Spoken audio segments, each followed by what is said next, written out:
Well, hello, everybody. Where you at, my friends? It is the Indianapolis Colts. We have made it to day two of 32, all the way past the Texans. If you missed it, you can go back and watch it from yesterday. When we're done today, you want to hear some quick math? That means we'll be 1/16 of the way through our previews when we're done today. I am Jim Derry. I am the smart one that just figured out that math real quickly here on bet.nola.com, powered by the Dattitude Podcast. Today, we're going to look at the Colts, a brand new coach, Shane Steichen. Let's try to say that 10 times fast. I dare you. Hold on, I'll wait for you. No, never mind. You can't do it anyway. Is he going to bring this Colts team back after going 4-12-1 last year? People expected a lot out of them last year. They had Matt Ryan. They were going to had this great running game, had a great offensive line. What happened? Well, we're going to talk about that. Is their defense going to be able to lead them back? What about some of the new additions they have? There's going to be a new quarterback, whether it's Anthony Richardson or Gardner Minshew or a combination of the two.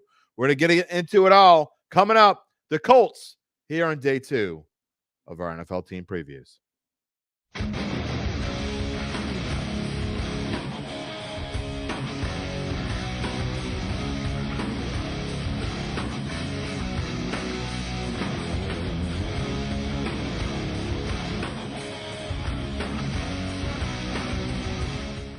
So what's the first thing you think of when you think of the Indianapolis Colts as we head into 2023? Well, they have a new coach. That's probably one of the things. But really, it's all about Anthony Richardson. That's all the talk has been going into this offseason. And they're a new quarterback drafted in the first round from Florida. He's going to be the next Lamar Jackson. Or is he? Here's one. We're going to get right into it because I'm not going to waste any time. You look at their offensive numbers, which are on the screen right now. 23rd in passing. 23rd in rushing. They had Jonathan Taylor, who was coming off a season where, and going into 2022, he was the number one fantasy draft pick almost everywhere. It was almost a consensus. But he had some injury troubles, and he just didn't play the same way he did before. That's partly because their offensive line wasn't as good. And it's also like we told you last year, we were not high on this team at all. We did not like the Colts, and that had a lot to do with Matt Ryan, an old Matt Ryan. So they go from an old Matt Ryan, who is probably going to be in the Hall of Fame one day, almost surely going to be in the Hall of Fame, to a quarterback they couldn't wait to draft, just shot up draft boards, came out of nowhere. If I would have asked you this time last year, who's Anthony Richardson, most of you would have said, I have no idea. Well, and now we all know who he is because that's all everybody's been talking about throughout this draft. He just shot up draft boards. Even going into the offseason. He was like a third-round pick, then a second-round pick. Next thing you knew, he was being rumored as the number one pick of the draft. And I don't get it. And I don't get how he's going to change this franchise. Because, again, let's look at where they were. 23rd in passing, 27th overall in offense. They have a lot to work on here, my friends. Look, I love Jonathan Taylor, and I think that he can rebound well. I think he can do a nice job and get this running game going again. I don't think that offensive line, which underachieved last year, Pro Football Focus has them as the number 10, the 10th best offensive line in the National Football League.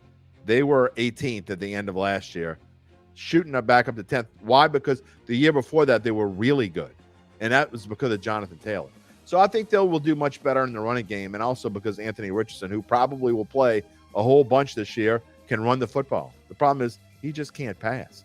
Are we going to think that he's going to come in and resurrect this franchise? First off, he's probably not going to start the season. They've got Gardner Minshew from Philadelphia, brought him over as a free agent, and he is most likely going to start the season, although he's probably going to run a similar type of offense under Steichen as Anthony Richardson. Say that 10 times fast. Anthony Richardson will eventually run for this team. I just don't see it. I don't see how this offense gets that much better. And are they going to run Jonathan Taylor into the ground?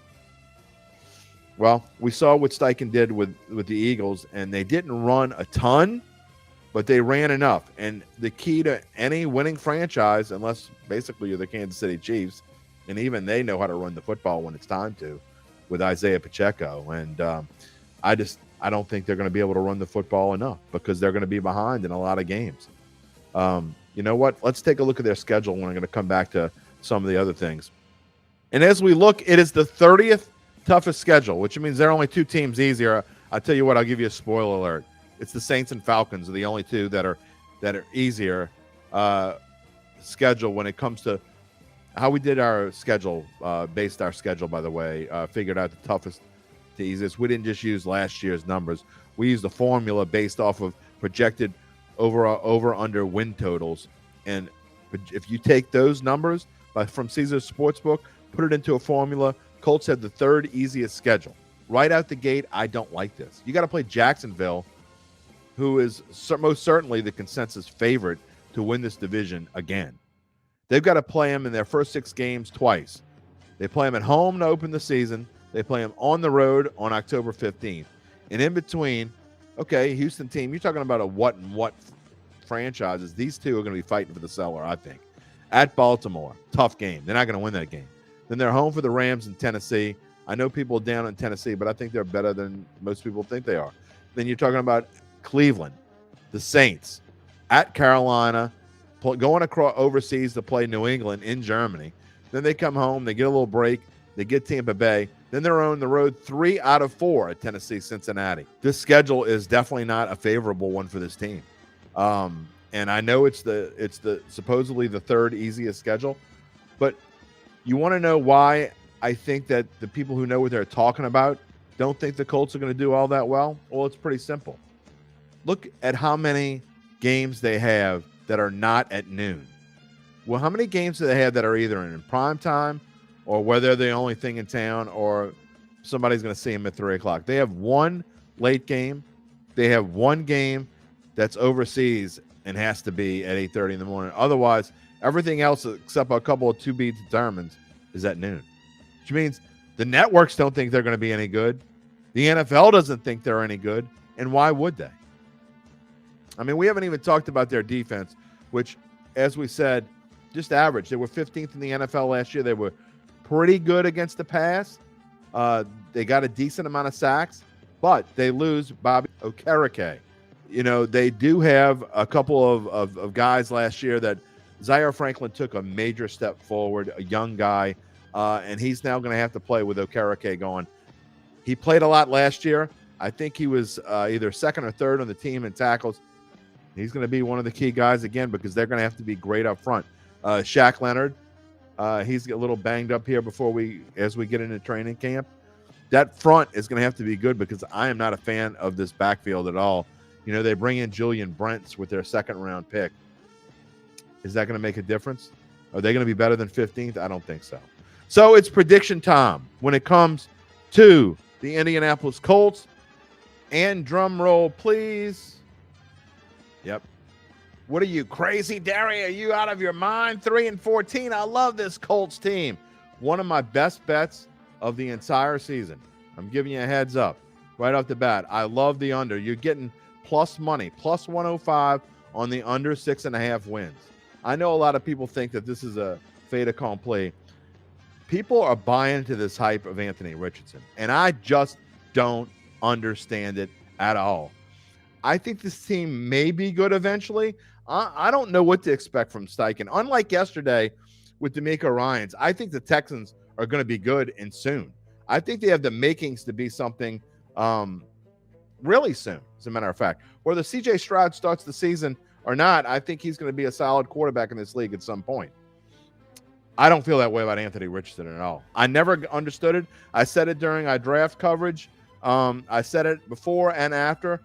I just scratched my head. Him and Will Levis both. I never understood the hype of these two guys. Levis ended up going much later in the draft than a lot of people expected. Struggle to find an identity on offense. I think they're not going to know what to do, whether to run the ball with Taylor, whether to try to throw the ball. It's going to be Minshew early on, and at some point they're going to force Richardson into the ball game. He's going to play here and there. He's going to play snaps, so you're going to have a two-headed monster at different times, and that never works.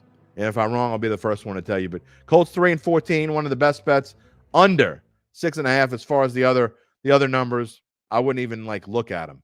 Don't bet any of them. They're not worthy of any pick. Certainly not. Plus 700 to win a division. Don't waste your money. I'd rather put money on plus 1,000 for the Texans. Not going to win this year. We'll see if we change our minds next year. Tomorrow, the Jacksonville Jaguars. I think they'll be a little bit better than the Colts.